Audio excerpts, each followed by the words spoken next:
What's up, YouTube? Welcome to the channel.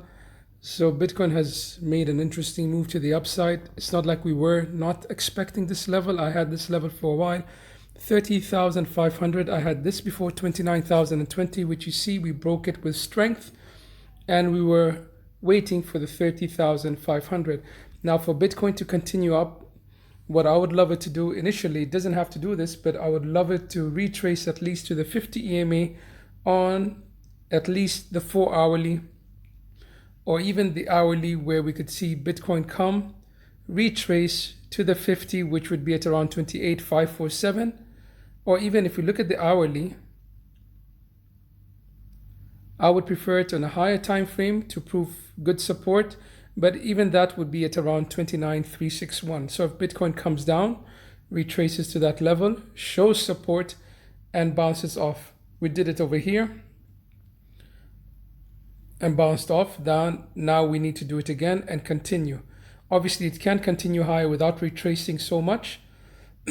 Now next for Bitcoin, if it can take out the 31,353, this zone was over here where Bitcoin sold off the last time we were here. As you can see, the 31,353, if we can break it and hold support above it on a high time frame, 31,000, these highs, then we have a chance to go see the 32,500 or even higher. Because if we break the 31,300, then this is on the daily, you will get some resistance around the 34k, but you need to trade it level by level. So if Bitcoin is breakout is a real breakout, then you could see that it needs to take that out. Now, if you've missed the entry down here, if you missed the entry again over here, the long entry, and throughout this long consolidation, you could wait for a retest of the levels of this level, a retest of 28.4 to 28,300, and proof of support.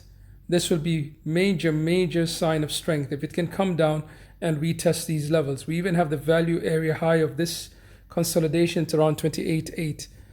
So you will never know if Bitcoin is going to continue higher or no. The only way you would know if your trade would work out is if you take the trade and you put an invalidation or a stop loss below those levels. But entering right here, unfortunately, I don't think so. It's a very good idea to enter up here. I would wait for a retrace, go in along in a decent position side, not too big, and see how it plays out. To the downside, the levels I'm watching would be this level over here, 28.7, or even the 50 EMA on the 4 hourly, which I showed you, or even on the hourly.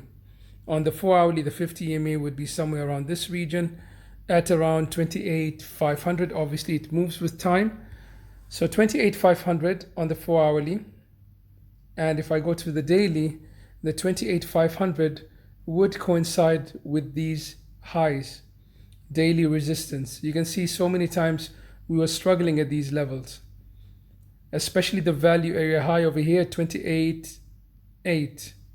So to the downside, 28.5, 28.8 are strong zones of resistance that have been flipped or should be flipped to support. But that is one way of taking a long. Another way, if you are trading this and you're looking for a short, you need to look for Bitcoin to show a sign of weakness. What is a sign of weakness? For instance, if Bitcoin comes up to this level and starts wicking and isn't able to break, then it's for you to take the decision whether you'll take the trade, or on a small time frame like the 15-minute time frame, you could wait for Bitcoin to start breaking down from the 50 EMA and bouncing back up only to get rejected from the 50 EMA, and you enter a short over there. Or if Bitcoin starts breaking down on the hourly and you see Bitcoin breaking down, then the only next support it would have is this 28.5. This is a support, but it's a small support at 29,200 zone.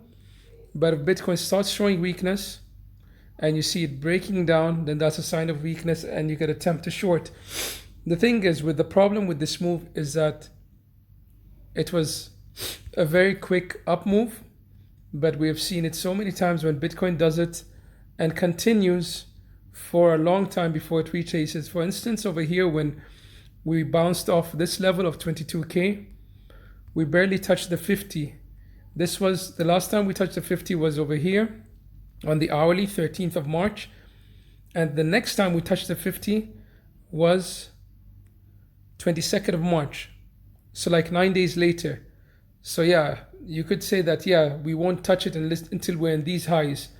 That's very true, but it's a decision you are to take. Then at these highs, Bitcoin tests support, bounces off, retest again, bounce off, consolidate actually at the 50 EMA, then we bounced off again. So that you would miss the 22K all the way up to 28K. That's $6,000 move. So whether you'll take the trade now or you'll wait for a higher probable trade, a retest, that's all up to you. This is on the 4 hourly, so it took longer to retest the 50 EMA. But obviously on the hourly, we might see it a bit differently. We got beautiful retest. We bounced over here, 12th of March, came up, next retest, 15th of March, and we consolidated. It gave you a chance to enter, bounced again on the 16th of March, and touched it again on the 18th, 2 days ago. So on the hourly, you get the touches more frequently. Sometimes over here, you see the trade wouldn't work out, but trading is all a game of probability and taking chances. So just watch those levels that I gave you, and hope you profit from those levels and you benefit. If you like the videos, then hit the likes and subscribe to the channel so you don't miss this content. More trades, I'm out.